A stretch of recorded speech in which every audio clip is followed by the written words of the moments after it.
আসসালামু আলাইকুম। আসলে একটা জিনিস শেয়ার করার জন্য ভিডিওটা ওপেন করলাম। তো আমার হাতে দেখতে পাচ্ছেন এটা হলো Apple এর ইয়ারবাডস। তো এইটা আমি কিনছি প্রায় বছর অনেক হইবে। তো এটার দাম অনেক। তো এটার দামটা না বললি।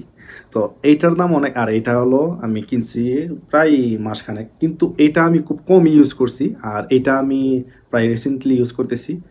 এইটা জিনিসটা দেখতে পেয়েছেন। এটা হলো গেমিং এর একটা ডিভাইস আরকি। তো এটা ভিডিও এডিট করার সময় খুবই কাজে আসে, হেল্পফুল আসে। তো এটার সাউন্ডও মানে অনেক ক্লিয়ার। আপনি নরমাল সাউন্ড দিয়ে এটা শুনতে পারবেন, এই দেখতে পাইতেছেন এইটা জিনিসটা। তো এটার দাম হলো ৳৪,০০০ মতো আরকি। বাংলাদেশ টাকায় আমি ৳১৩০ দিয়ে মনে হয় কিনছিলাম। তো মাসখানেক হবে না। তো কিনছি যে, তো এটা আমার আসলে একটা ভালোই লাগছে। কিন্তু আসলে দেখেন জিনিসটা আমি আপনাদেরকে এই কারণে দেখাইতেছি যে সবকিছু যে দামি জিনিস যে সবকিছু ভালো হয় এমনটা কিন্তু আসলে না।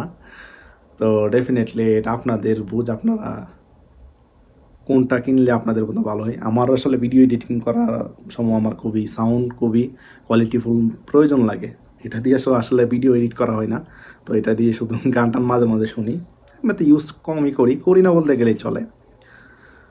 তো বুঝতে পারতেছেন জিনিসটা কতটা হেল্পফুল। যদিও এখন অনলাইনে সব টপে আছে, হয়তো সেম দামই, কমছে না, সেমই দাম।